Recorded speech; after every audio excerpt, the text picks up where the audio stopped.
우리 이 민법은요, 공부하면 할수록 재밌습니다. 알면 알수록. 처음에는 뭔 말인가 모르겠는데, 자꾸 여러분들이 공부하면 할수록, 야, 이게 정말 재밌구나. 내가 진작 알았어야 하는데, 뭐 이런 것을 많이 느낀다고 그러더라고요. 참 좋은 공부입니다, 이게. 자, 48페이지, 법률행위다. 우리 법률 요건에 의해서 권리변동이 생기는 원인이 된다 그랬어요. 그 법률 요건 중에서도 가장 중요한 법률 요건이 법률행위입니다. 그럼 법률행위라는 게 뭐냐? 법률행위라는 것은, 자, 법률행위라는 것은 어떤 법률 효과의 발생을 목적으로, 어떤 법률 효과의 발생을 목적으로 자기가 의도하는 바, 이 효과를 발생을 목적하는 바를 표시해야죠. 그걸 의사표시라고 그래요. 자기가 아까 매도인이 건물을 팔고자 하는 자기의 생각을 표시한 거죠. 그게 청약이죠. 그러면 매수인은 사겠다라는 생각을 표시했죠. 그래서 의사표시를 필수적인 요소로 하는 요소인 법률 요건이다. 권리변동이 생기는 원인이 된다는 얘기예요. 법률행위가 이루어지면. 그러면 이 법률행위는 의사표시 없는 법률행위가 있을 수 없죠. 반드시 의사표시가 있어야죠. 어떤 목적이 있어야 하고, 또 사람이 하는 행위예요. 반드시 사람이 있어야죠. 행위자가 있어야죠. 이게 법률행위라는 거. 그래서 법률행위는 의사표시를 필수적인 요소로 한다는 거. 거기 법률행위와 의사표시 해갖고 2번에 나오죠. 2번에 동그라미 1번. 법률행위는 의사표시를 필수 요소로 하는 법률 요건이다 써 있잖아요. 그러면 의사표시 없는 법률행위라는 건 없다는 얘기죠. 법률행위는 존재할 수 없다. 의사표시가 반드시 있어야 한다는 거. 그렇지만 여기 동그라미 3번을 보니까 의사표시가 필수적인 요소이지만 그 의사표시만으로 구성되는 건 아니라는 거. 그래서 의사표시 위에도 다른 요소, 허가, 신고 또는 인도 뭐 여러 가지 이런 요소가 있어야죠. 여러분들 혼인이라는 법률행위도 혼인신고라는 방식이 갖춰져야 안 갖춰져요. 법률 배우자가 되려면 법률상의 배우자. 혼인신고라는 방식을 갖춰줘야죠. 그렇다는 거. 요즘에 젊은이들은요, 이게 참 머리가 좋아갖고, 뭔가 신혼집을 장만해야 하는데 부모님이 도와주지 못한다면은, 이제 사회 초년생들이 뭔가 대출을 받고 이래야 하잖아요. 전세 자금 대출이라든가 이런 거. 그러려면은 혼인신고를 않고는 못 받는데요. 그러니까, 제 꼬마, 선배도 혼인신고를 미리 해놓고 대출을 받아갖고 전세 방을 얻고, 그리고 이번에 결혼을 한다고, 그 선배 결혼식장에 가야 한다고 이러더라고. 혼인신고를 미리 해놨대. 그거 왜 그러냐면 대출을 못 받으니까. 그 결혼했다는 신혼자금 대출 이거 있잖아. 저렴한 이자로 해주는 거. 국가에서 그렇죠. 증명을 해야 하니까. 그래서 혼인신고는 벌써 몇 달 전에 했대요. 지금 이번에 결혼하는 선배가 몇 달 전에 했다고 이러더라고요. 그래서 왜 그러냐고 그랬더니 그 얘기를 하더라고. 요즘 애들은 참, 머리가 잘 돌아가는구나. 그렇죠? 살림집 장만하려고. 49페이지. 준법률행위와는 구별된다. 준법률행위는 의사표시가 아닌데도 의사표시 위에도 어떤 법률 효과가 발생하도록 법률에 규정이 되어 있는 거. 제일 위에 줄에. 법률의 규정에 의해서 일정한 법률 효과가 발생하는 사람의 행위를 말한다. 거기다 붙이면 되죠. 법률의 규정에 의해서 생기는 거. 그걸 준법률행위라고 그래요. 법률의 규정에 의해서. 그걸 준법률행위라고 한다. 자, 법률행위 종류. 그러면 여기서 이제 이거 보세요. 의사표시가 한 개의 의사표시로 이루어지는 법률행위가 있을 수 있고 2개 이상의 의사표시로 이루어지는 법률행위가 있을 수 있죠? 자, 이건 한 개의 의사표시로 이루어지는 거. 이건 2개 이상의 의사표시로 이루어지는 거. 우리 아까 매매계약, 청약이라는 의사표시, 승낙이라는 의사표시 합의에 의해서 이루어지니까 한 개로 이루어진 거예요? 2개로 이루어진 거예요? 2개로 이루어진 거잖아요? 그걸 계약이라고 했죠. 그럼 한 개로 이루어지는 법률행위도 있냐? 자, 나 이거 회사 다니는데 여러 가지 공부하는데 지장이 있는데 내 2019년도 한 해만큼은 나 이거 공부에 전념해야겠습니다. 이거 사표 이거 받아주세요. 사장한테 사표를 내는 경우 있죠? 그럼 고용관계를 자기가 소멸시킨다는 단독 의사표시 아니에요. 고용계약을 소멸시킨다는 단독 의사표시로 그걸 계약의 해지라고 그래요. 사표를 넣는 걸 뭐라고 한다? 사표를 내는 걸 해지. 해지라는 것은 그동안의 계약은 유효하고 앞으로 후임자를 구할 때까지 이달 말까지만 근무하겠어. 그러면 이달 말이 지나고 난다면은 근무한다는 얘기, 안 한다는 얘기, 안 한다는 얘기죠. 그걸 해지라고 그래요. 그동안의 고용관계는 유효했고 앞으로 고용계약관계를 소멸시킨다는 단독 의사표시잖아요. 이해 갑니까? 단독, 한계 의사표시. 그러면 이 단독 의사표시가 상대방에게 도달이 돼야만이 효력이 생기는 경우도 있고 이 뭡니까? 상대방의 도달이 필요 없는 경우도 있어요. 상대방한테 도달해야만이 효력이 생기는 것을 상대방 있는 단독행위다. 자, 사장한테 나 그만두겠소라고 해야 그 고용관계가 소멸하는 효과가 생기는 거지. 자기가 포장마차에서 무슨 안 좋은 일이 있어갖고 술 먹으면서 나 그만둔다 한다고 해서 그만두는 거예요? 사장은 들은 바가 없는데? 그만두는 게 아니죠? 그러면 사장한테 그 그만둔다는 의사표시가 도달이 돼야만이 효력이 생기는 단독행위. 그렇지만 여러분들 유언. 자, 유언장에다가 유언의 내용을 써놨어요. 그랬을 때 그 유언자가 사망함으로써 효력이 생기는 건데 유족들은, 자식들은 아버지가 그런 유언장을 써는지도 모르고 있어. 그러더라도 그대로 아버지의 뜻을 그대로 의사표시를 그대로 집행해요, 안 해요? 유언 집행을.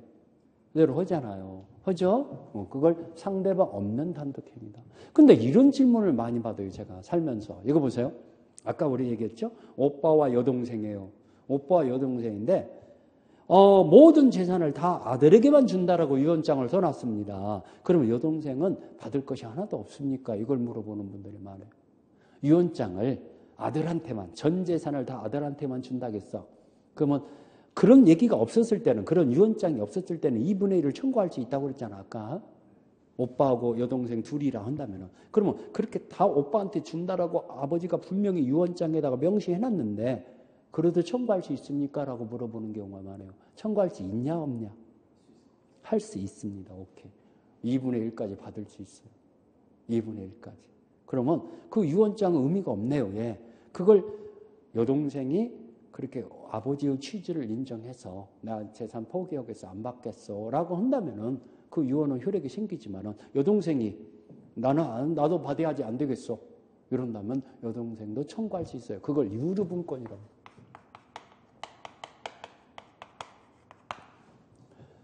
자, 직계 비속. 비속은 자녀죠, 자녀에게는 2분의 1의 유류분권이 있어요. 형제자매는 3분의 1. 형제자매한테는. 그래서 이런 사건이 생겼어요. 한번 재밌는 얘기 해볼까요? 실제로 있었던 사건이니까. 갑이 500억의 재산이 500억이에요.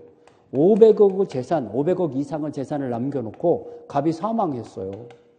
근데 갑은 결혼도 않고 처자식이 없어. 처자식이 없는데 이제 우리 형님이 사망했는데 형제 자매들이 우리 형님 오빠 것이니까 우리 것이다. 이 재산은. 그러니까 국민은행에 예금 통장에 300억 이상의 예금이 있어. 국민은행을 상대로 예금을 우리 걸로 돌려주셔요. 이거 사망 증서 제출하면서 갑이 사망했으니까 우리 형님이 돌아가셨으니까 이건 우리 유족들 거니까 예금을 우리들이 이제 분배할 테니까 나눌 테니까 우리들을 내려주세요. 그러니까 국민은행 그러냐고 깜짝 놀랐죠. 갑이 사망한지 몰랐죠. 근데 국민은행에 개인 금고가 있어요. 갑의 재산이 은행 재산이 300억 이상이면은 VVIP로 모시잖아. 이해가죠? 그러니까 개인 금고가 있으니까 그러냐고. 그래서 갑의 개인 금고를 열람해보는 거야. 열람해보니까 그 금고에 유언장이 나와. 유언장이 뭐라고 써있냐.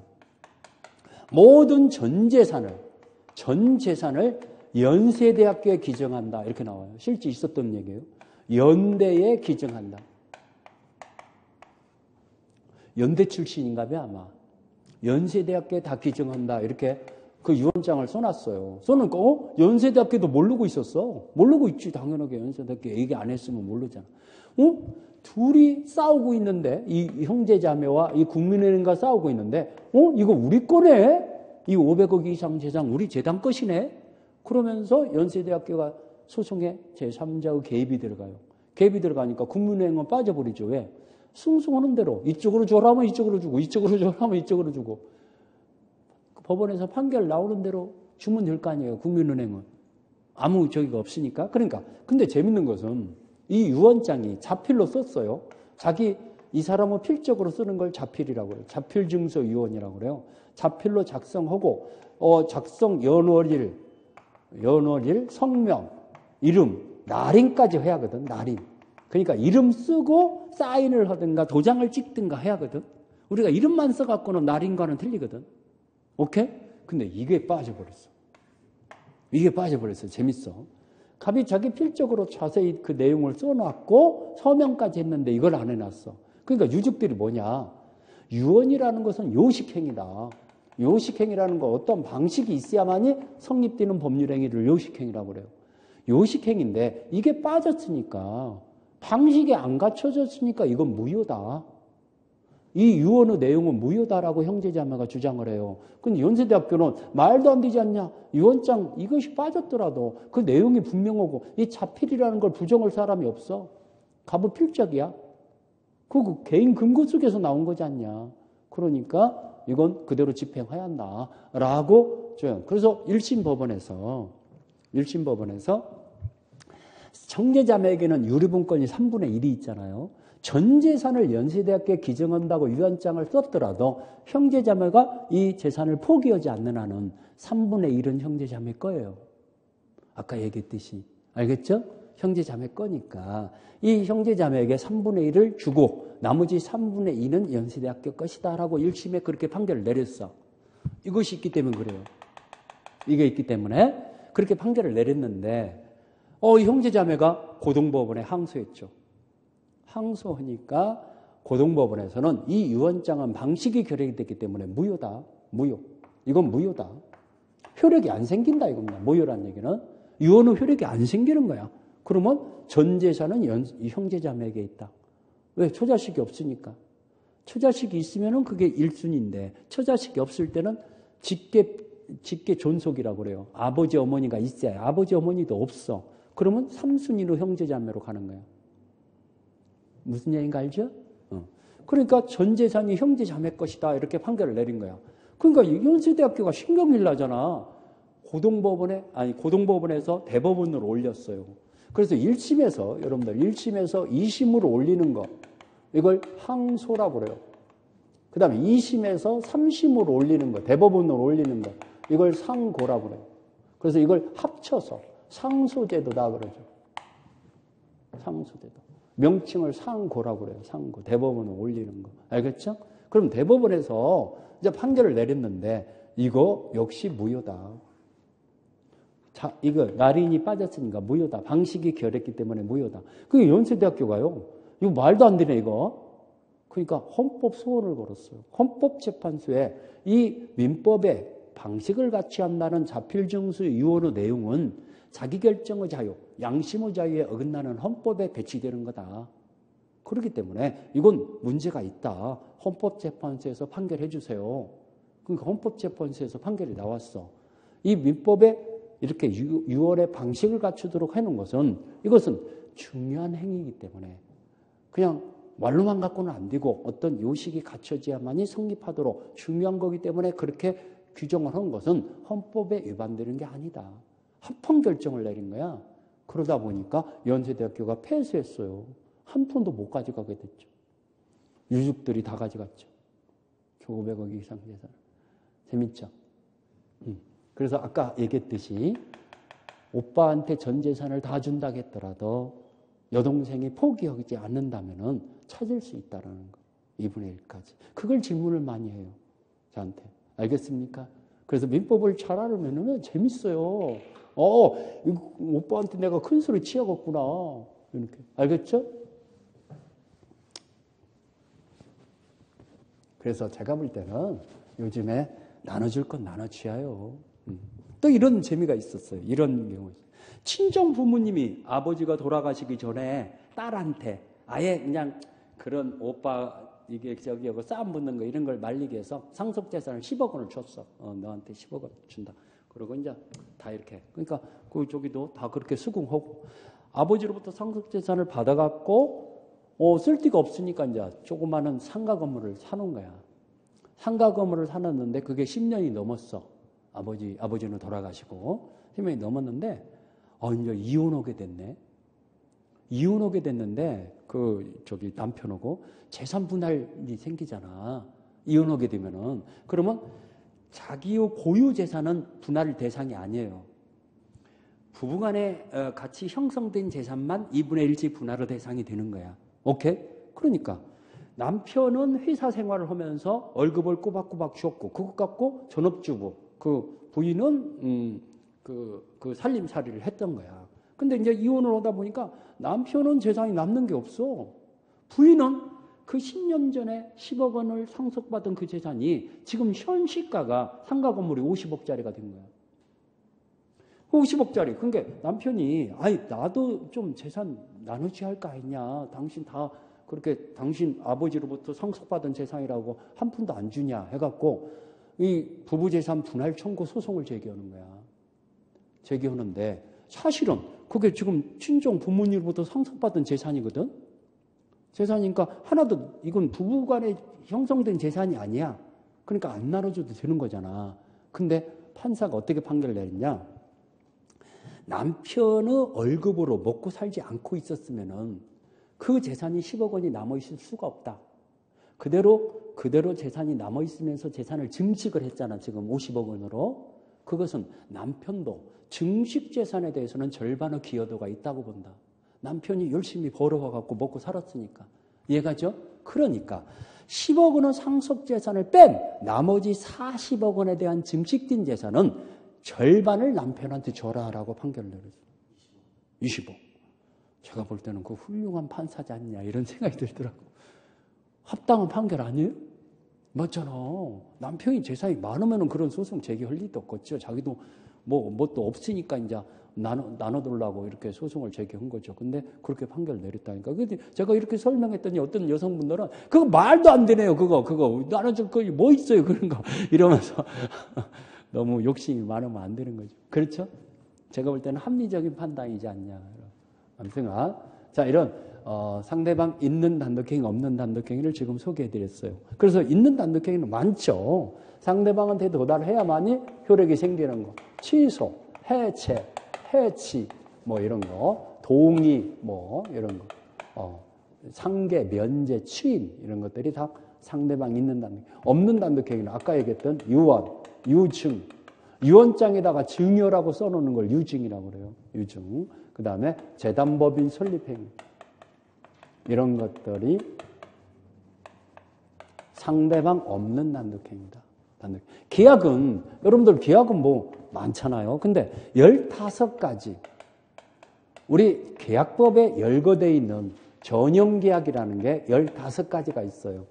계약은 그 위에도 수십 가지가 있는데 그 계약법에 열거되어 있는 전형계약이 15가지가 있다는 거. 그래서 계약은 이건 일방행위예요. 2개 이상의 의사표시가 쌍방향으로 나가는 행위예요.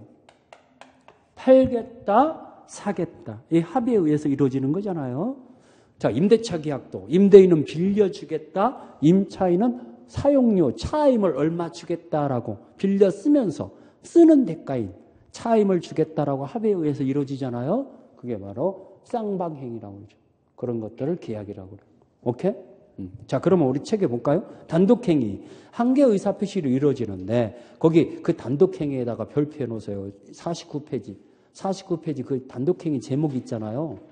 제목에다가 별표 해놓으세요. 별표란 얘기는 중요하다는 얘기야. 제목에다가 별표 해놓으세요.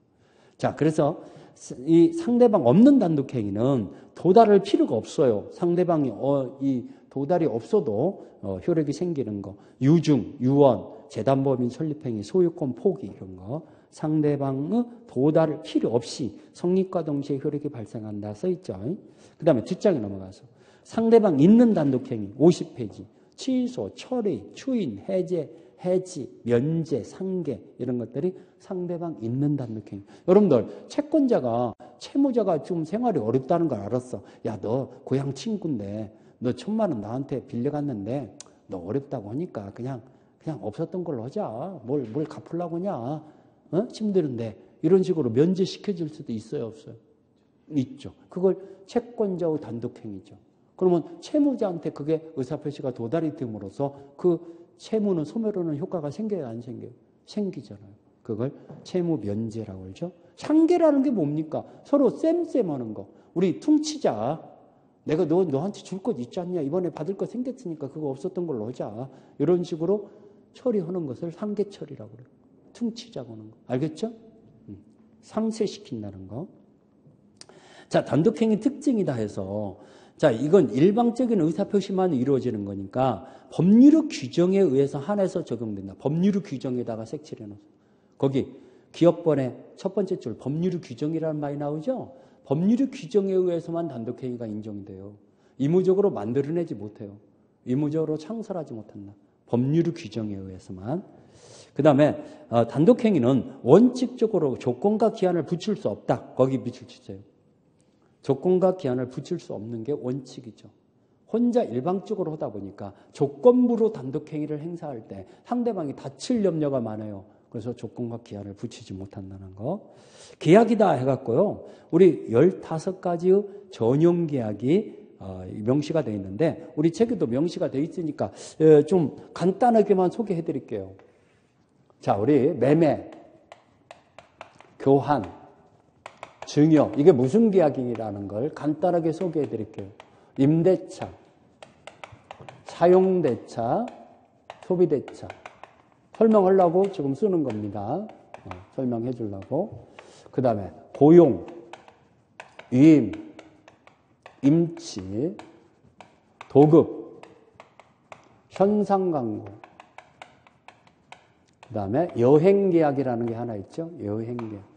그 다음에 네 번째, 종신정기금. 종신정기금, 화해, 조합. 그래서 이렇게 15가지가 있어요. 15가지. 이걸 우리 계약법상에 명시되어 있는 계약이다 해서 이걸 유명계약, 이름 있는 계약이다.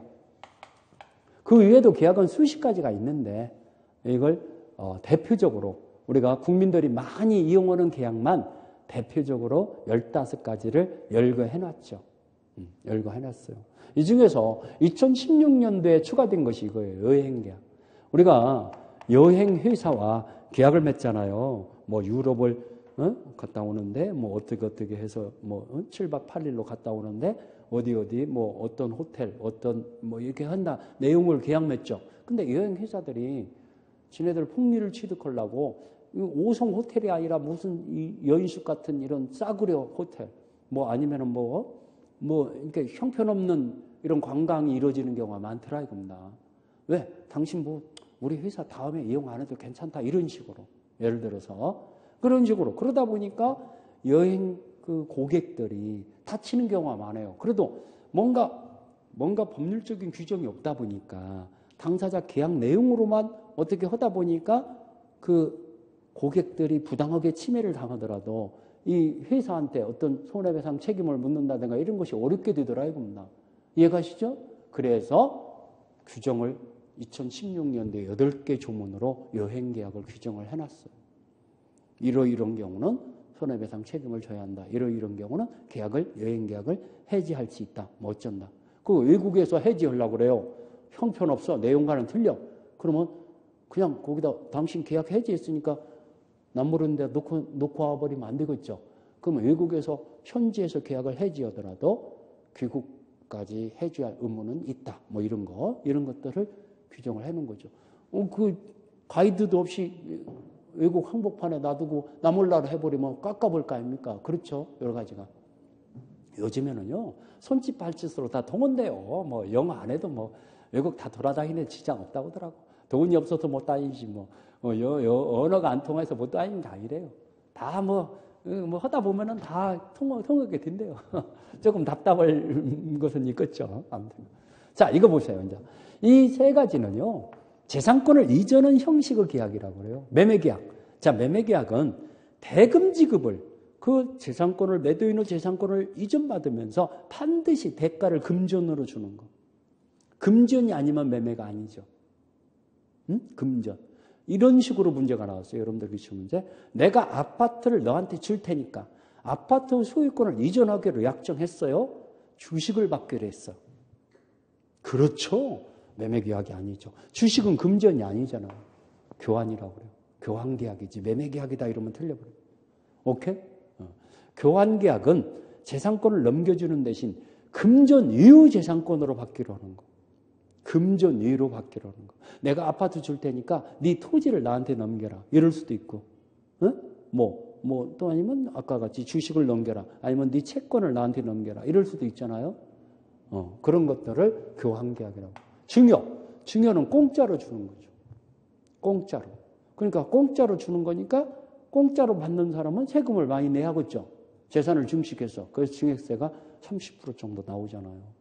증액세가. 아무튼간 그 다음에 임대차나 임대인이 빌려주는 자를 임대인이라고 그래요. 임대인이 빌려준 목적물을 임차인이 사용수익하는 계약인데 사용료는 반드시 지급해야죠. 차임. 임대료가 없는 사용 대가가 지급하지 않는 임대차 계약은 무효입니다. 반드시 차임이 있어야죠. 우리가 그 월세 뭐 이런 거 그러잖아요. 임대료 그게 바로 있어야 합니다. 임대차는 사용대차 이건 공짜로 빌려 쓰는 거. 공짜로 빌려 쓰고 원상 회복해 주는 거. 사용료가 없죠. 소비대차는 뭡니까? 빌린 자가 그 물건을 그대로 반환하는 게 아니죠. 동종 동지로 물건을 반환하는 건데 이 빌린 자는 돈을 빌렸어요. 빌린 돈을 그대로 반환하는 거예요. 다른 돈으로 반환하는 거예요. 쓰고 난 다음에. 그대로 반환하는 게 아니죠. 그걸로 뭐 들라고 빌려? 그 돈은 없어졌잖아. 10,000원짜리로 빌렸어. 500만 원을. 그래도 5만 원짜리로 500만 원 갚아도 되잖아. 그 돈으로 빌린 돈 10,000원짜리를 갚는다고 해도 남박 안 바뀌고 그대로 반환하는 건 아니잖아. 동종 동지로 물건으로 반환하는 거잖아. 그걸 소비대차라고 그래요. 그래서 돈을 빌리는 계약을 금전 소비대차 계약이라고 그래요. 그러면 이자로 빌렸어. 그러면 유상이죠. 근데 무이자로 빌릴 수도 있잖아. 무상 소비대차. 여기는 유상, 반드시 유상. 여기는 무상, 여기는 유무상 다 가는 거죠. 이해갑니까? 고용, 아까 얘기했듯이 노무를 제공해 주기로 하면서 대가를 받기로, 월급을 받기로 했어. 이게 고용계약이죠. 노무를 제공해 주면서 월급을 받기로 하는 거. 위임, 어떤 사무 처리를 맡기는 거. 변호사한테 소송을 위임한다고 그러잖아요. 중개업자한테 중개 업무를 위임한다고 그러잖아요. 이거 좀 사는 중개 업무를 해주세요. 이거 소송 당신이 좀 맡아서 제기해 주세요.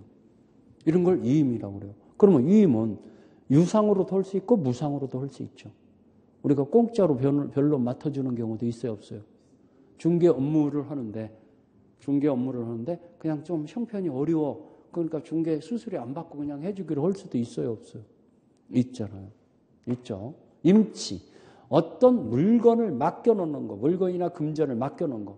내가 지금 외국에 여행 좀 갔다 오야겠는데 이 강아지를 그냥 나 혼자 살고 있는데 이 강아지를 그냥 놔둘 수는 없으니까 내가 외국에 갔다 와서 찾아갈 테니까 여기 좀 맡겨놓읍시다. 가축병원에 맡겨놓고 갈 수도 있어요, 없어요?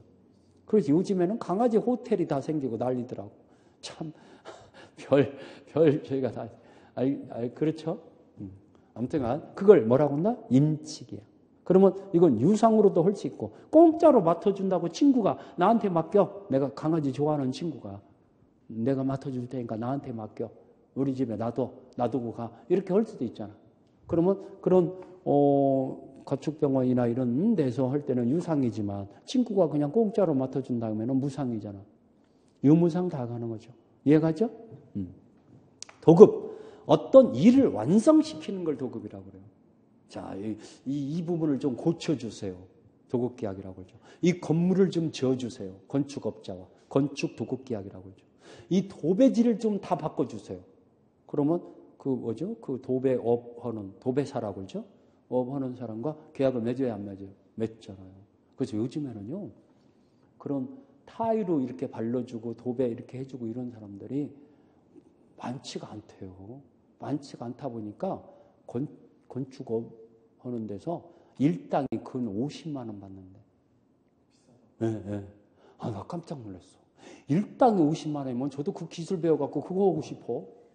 일당이 50만 원이면. 그렇죠. 그렇대요.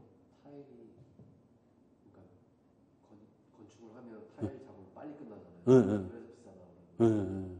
아무튼 그건 좀 기술이 필요한가봐요. 기술이 필요하고 인부가 없대. 인부가 없다 보니까 가격은 계속 올라간대. 그건 최하가 30만 원 받는데, 최하가. 야, 그래서 뭐 일거리만 계속 된다면은 한 달에 20일만 일해도 황당한 벌이잖아. 그렇죠? 일거리만 계속 된다면. 아무튼 그런 것들을 뭐라고 한다? 도급계약. 어떤 일을 완성을 시켜주는 거. 그 다음에 현상광고다. 현상금이 달려있는 광고를 현상광고라고 그래요. 여러분들 경찰청에서 이 범죄자를 잡게 되는 제보를 제공해 준 분에게는 500만 원, 1000만 원 현상금을 주겠소라고 광고를 때리는 경우 있어요, 없어요? 그래서 뉴스로 광고를 때리잖아. 1000만 원은 사례금을 드리겠다 이런 식으로. 그렇잖아요? 그럼 현상금이 달려있는 광고를 현상광고라고 그래요. 그러면 그거 신고해갖고 잡게 돼야 1000만 원 주는 거예요? 신고만 하면 주는 거예요? 잡아야죠. 그러면 약정만 갖고는 안 되는 계약이죠, 이것은. 이행이 돼야만이 성립되는 계약이다 해서 이걸 요물계약이라고 그래요. 자, 요물계약이라는 것은 합의만 갖고 성립된다, 잡게 돼야 성립된다. 광고 내용의 실현이 돼야 현상 광고 계약이 성립돼서 현상금을 주는 거죠. 그런데 나머지는요, 아까 팔겠다, 사겠다, 주겠다, 뭐 빌려 쓰겠다 이런 약정만 갖고 성립됐잖아. 근데 여기는 약정만 갖고는 안 돼. 약정만 갖고 된다, 실현이 돼야 한다. 그래서 이걸 실천계약이라고 그러죠. 실천계약. 요물계약이 이거 하나라는 거예요. 15가지 중에 이거 하나입니다. 이건 합의만 갖고는 안 되는 거. 그래서 소개해 주는 거죠. 여행계약, 아까 얘기했지만은 여행회사와 계약을 맺는데 그런 부당한, 이런 불합리한 그런 저기로 신혼여행이 망쳐버리고 이런 경우가 있잖아요. 평생 한 번 있을 동 말동하는 신혼여행이 그런 걸로 인해서 손해배상 청구권이 생긴다든가 기타 이런 것들을 우리 민법에 규율을 해놨다 이겁니다. 알겠죠? 자, 종신정기금. 종신정기금은 종신이라는 말은 살아있는 동안 죽을 때까지 정기금이라는 건 일정한 금액을 준다는 얘기죠. 그래서 여러분들 종신연금이라는 얘기 많이 들었죠? 우리 국민연금도 종신연금이죠. 뭐 65세부터 죽을 때까지. 아니면은 저 은행에 종신연금 드는 경우도 있잖아. 그러면 몇 세부터 몇 년간 들은 그 값어치를 계산한 거죠. 몇 세부터 얼마씩 매달 얼마씩 주겠다. 이런 것들이 종신연금이죠. 그래서 이런 종신연금 많이 들은 분들은 오래 살아야 본제 뽑는 거죠. 그렇죠? 요즘에는 이제 본인이 사망하더라도 배우자가 있으면 배우자에게 몇 프로 넘어가도록 이렇게 돼 있더라고. 그렇죠? 또 자녀에게 아니면 몇 프로 넘어가도록 이런 식으로. 왜 그러냐면 너무나 쉽게 돌아가시는 경우도 생기잖아. 그러면 그게 한 푼도 못 받는다면 너무나 억울하니까. 뭐 국민연금도 뭐 60%인가 얼마인가 이렇게 또 배우자한테 타도록 하고 뭐 이렇게 뭐가 있더라고. 알겠죠? 그럼 종신토록 타는 거. 이 화해라는 게 뭐냐? 합의 보는 게야. 여러분, 교통사고가 나면은 합의 보여요, 안 보여요? 그래서 어떻게 하기로 한다. 합의를 보는 거잖아요. 그걸 화해계약이라고. 그래서 서로 간에 합의가 안 돼. 그럼 법원에서 합의를 좀 하게 해주세요. 화해를 요청하는 이런 소송 제기도 할 수 있잖아. 또 법원에서 당신들 끝까지 가지 말고 좀 합의 보세요. 판사들이 이렇게 요구하잖아. 그래서 합의 보는 도장을 빵빵 찍었어. 그걸 화해 조서라고 그래요. 합의 조서죠. 그걸 판사한테 제출해서 판사도 도장 찍었어. 판결과 똑같은 효력이 생겨. 그럼 만약에 이행 안 해, 바로 강제 집행이 들어가죠. 판결과 그거 화해 조서를 제출하면은 소송을 우리가 민사소송이다 뭐다 길잖아요. 짧으야 1년 아니면 3년 막 이렇게 걸려. 그러면 그동안에 그냥 여러 가지 힘들고 이러는 경우도 생기고 그동안에 못 참고 그냥 뭐 어려운 일도 생기잖아요. 그러니까 그것을 빨리빨리 조정을 해주는 거지. 그걸 화해 조정. 법원에서 빨리빨리 합의 봐라. 이런 식으로. 알겠죠? 조합이라는 거 뭐냐. 여러분들 동업자들 간에 어떤 계약관계가 있어요 없어요? 우리 같이 동업을 하자. 공동사업을 하자. 그걸 조합계약이라고. 그래서 여러분들 뭐 재건축 조합이다 뭐다 이런 거 만들잖아. 우리 같이 공동으로 이거 연립주택 철거해버리고 우리 아파트 지차. 그럼 같이 공동사업, 아파트를 건설하는 공동사업을 추진하겠다는 얘기잖아. 그래서 그 대표자 뭐 조합장 뽑고 어쩌고 해갖고 이렇게 추진해 나가잖아. 이해가시죠? 이런 걸 공동사업을 하는 것, 동업을 하는 것을 뭐라고 한다? 조합계약이라고 그래. 조합계약. 이해가시죠? 그래서 이제 그런 재건축 조합이다 뭐다 이런 것들이 등기가 되면은 우리 사단이 돼버려요. 이제 우리 법인 등기를 해버리면. 그렇지만 법인 등기가 안 된 상태에서는 그냥 계약 관계에 있을 수가 있잖아요. 그렇죠? 그런 것들을 동업제요. 그러면 그런 것들을 이제 단체가 이제 인원이 많아지는 경우를 권리 능력 없는 사단이라고 하는 경우가 있어요. 그렇지만 몇 명이 이렇게 동업을 하겠다 이런 것들은 사단까지는 안 간다고 볼 수 있죠. 그런 걸 조합계약이라고 그래요. 어떤 공동사업을 하기 위해서. 자, 아무튼간 이 전형계약은 이름 있는 계약으로 계약법에 열거되어 있는 거. 이 중에서 여러분들이 중개 업무에 관련되는 건 딱 3가지밖에 없어요. 중개 업무에 관련되는 계약. 이걸 여러분들이 공부하는 거야. 이 3가지 외에는 여러분들이 무슨 계약이다만 알고만 있으면 돼. 구체적으로 몰라도 돼. 이것만 공부해. 이 3가지만. 알겠습니까? 중개 업무에 관련. 나머지는 그냥 이름만 알고 있어도 된다는 얘기예요. 구체적으로 몰라도 됩니다. 3가지만. 자, 그 다음에 채권행위와 처분행위라는 말이 나오죠. 그 50페이지 제일 밑에 줄에. 그렇죠? 그것 좀 별표였어요. 채권행위, 처분행위. 별표. 자, 우리 이행의 문제가 남는 행위. 채권행위라는 것은 채권 채무관계를 발생케 하는 행위로 이건 이행의 문제가 남는 행위예요. 자, 여러분들 매매계약을 한번 볼까요? 매매계약이 체결됐다고 해서 이걸로 끝나는 거예요. 매매계약이 원인이 돼서 매도인은 매매 목적물을 넘겨줘야 할 의무를 부담하고 매수인은 대금을 줘야 할 의무를 부담해요, 안 해요? 매매계약이 해서. 그래서 우리가 한 달이나 2달 후에 보통 2달, 뭐 길으면 석 달, 2달, 3달에 잔금까지 주고 등기를 넘겨받고 이사 가기로 이렇게 하는 경우 있잖아. 그게 바로. 그러면 이 채권행위는 대금, 그 아파트를 비워줘야 하고 매매 목적물을 비워줘야 하고 또 대금을 줘야 할 의무를 남기는 의무 부담행위라고 그래요. 이걸 뭐라고 부른다? 의무 부담행위. 여기서 중요한 건 뭐냐면은 이걸 잘 틀려요, 여러분들이.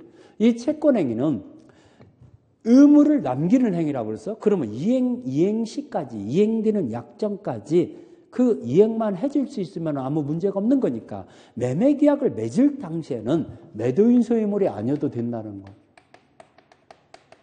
매도인 소유물이 아닌 매매계약. 매매는 유효하다.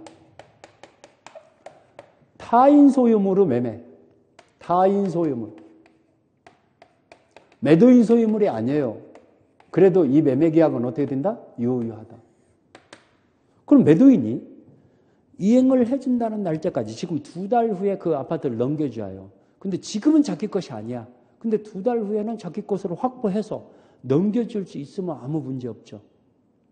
근데 넘겨주지 못해. 그런다면 지가 책임져야죠. 그걸 매도인의 담보 책임이라고 해요. 채무불이행 책임이나 매도인의 담보 책임을 져야 하는 거죠. 이해갑니까? 잘 모르겠어요?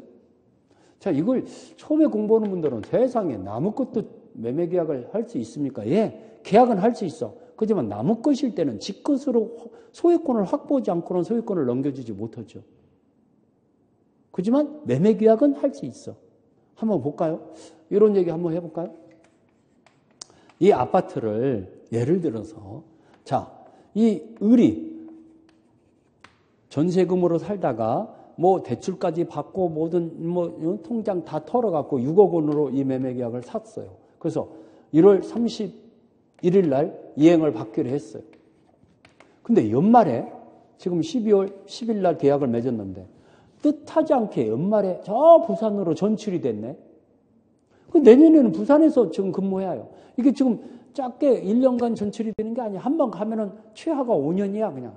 그러면 이거 애들도 서울에서 딴 살림 하려면 힘들고 자기만 내려가 있을 수도 없고 그러면 애들이고 뭐고 다 이게 옮겨야겠는데 부산에 가서는 전세방 얻을 돈도 없네.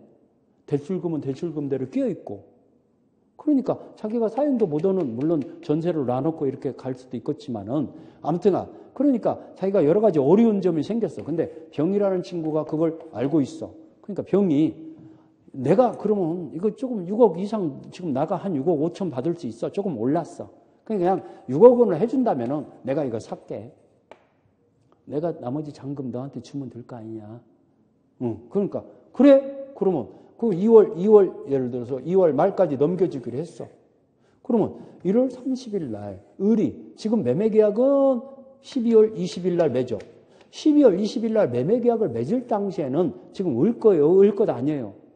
소유권 이전 등기를 받아야 을 거잖아. 그럼 매매계약은 유효하게 성립됐고 이때까지 넘겨준다는 날짜까지 소유권을 넘겨받아서 이전 등기 해주면 돼요? 안 돼요?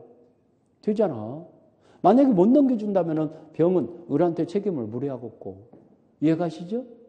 그러니까 매매계약을 체결할 당시에는 이게 지금 이 매매계약의 매도인이 을인데 꼭 매도인 것이 아니어도 상관없다는 얘기예요. 지금 이건 갑것이지 을 것은 아니거든. 이때 당시에는. 이해갑니까? 상관없어. 이행시까지 이행만 해줄 수 있으면 만약에 이행을 못 해준다면 이 매수인은 매도인한테 책임을 물을 수 있다는 거. 오케이? 이해 갔습니까? 임대차 계약도 꼭 임대인 소유물이야요. 임대인 소유물이 아니어도 임대차 계약은 유효하게 성립되는 거예요. 유효하게 성립되는 거죠. 제가 아는 사람은요. 한 30억 재산을 가지고 있는데 그거 은행에다 넣어봤자 이자가 얼마 안 나오잖아. 그러니까 그걸 새 건물이죠. 하자가 없는 물건이죠. 건물이지.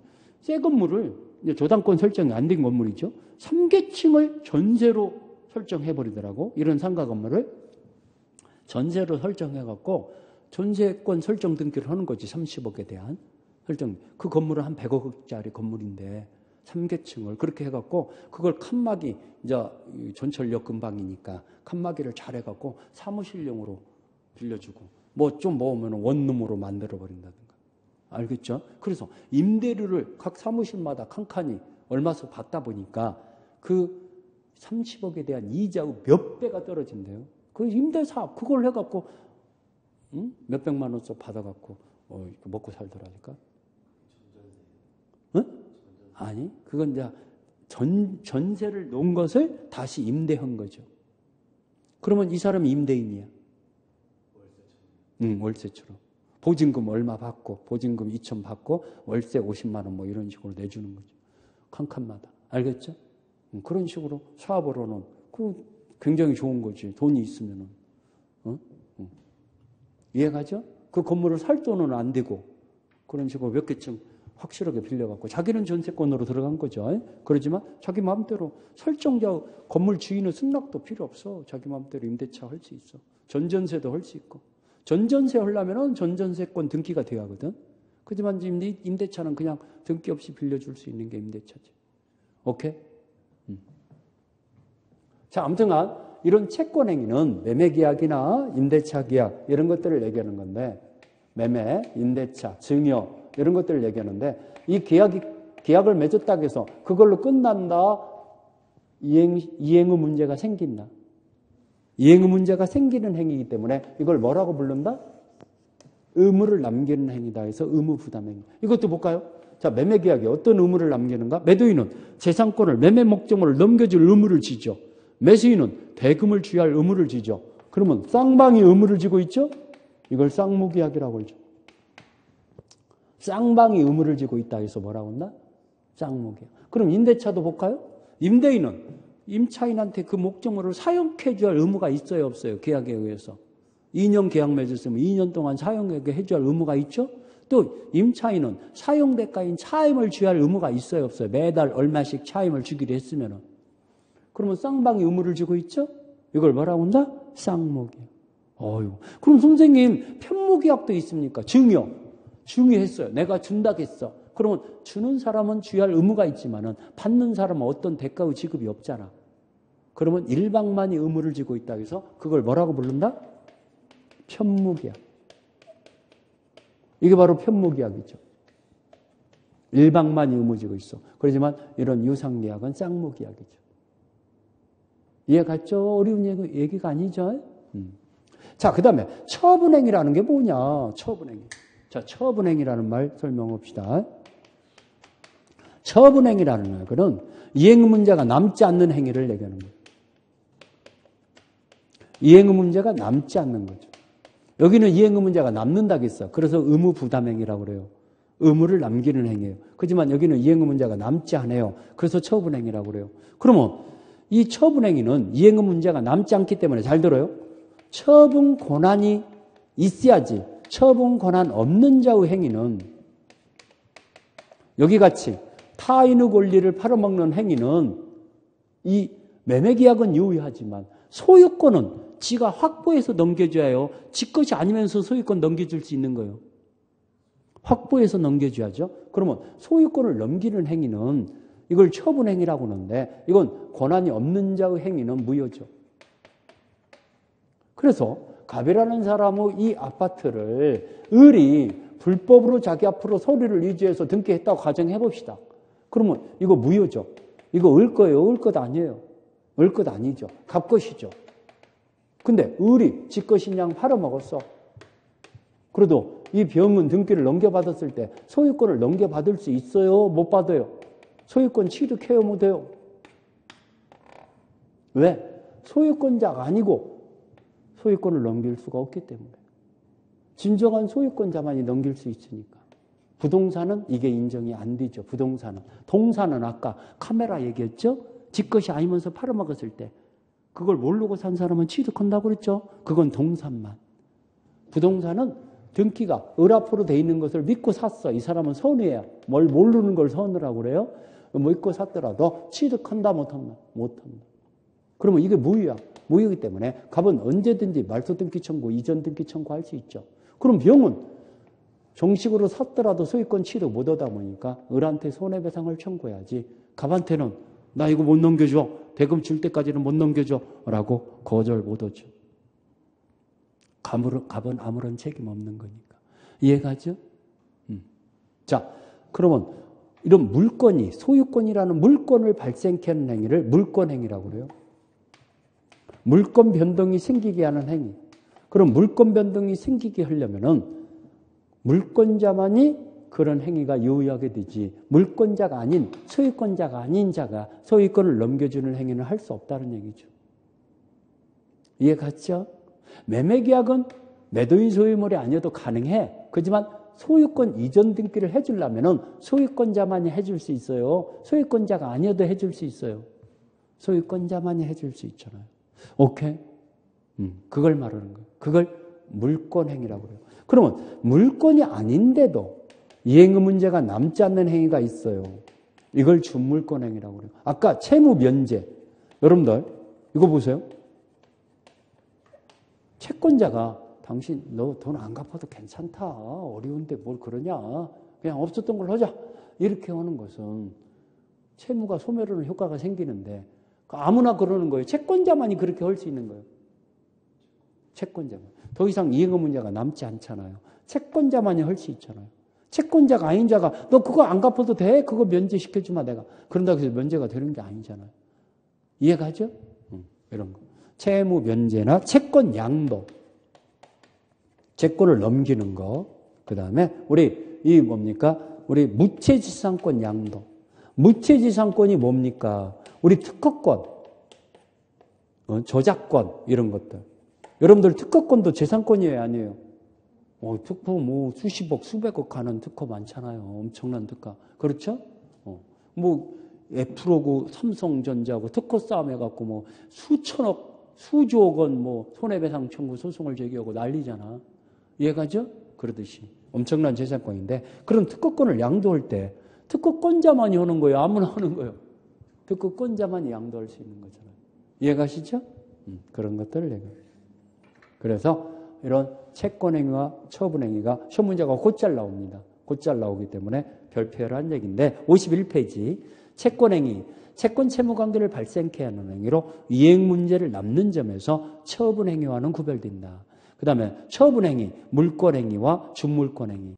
자, 이건 이행의 문제가 남지 않는 행위로서 그래서 이건 처분 여기 핵심 보니까 무권리자의 채권행위는 유효하나 자, 핵심 박스 무권리자의 처분행위는 무효다라고 나오죠. 그래서 처분권이 있는 자만이 여기 처분 권한이 있는 자만이 처분행위가 유효지 없는 자가 한 처분행위는 어떻게 된다? 무효다.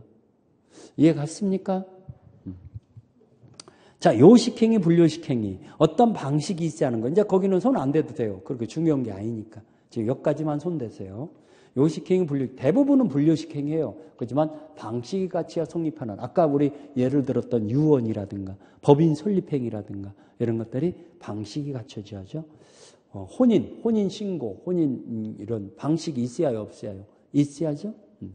출연행위와 비출연행위, 자기 재산을 감소시키면서 타인 재산을 증가시키는 거.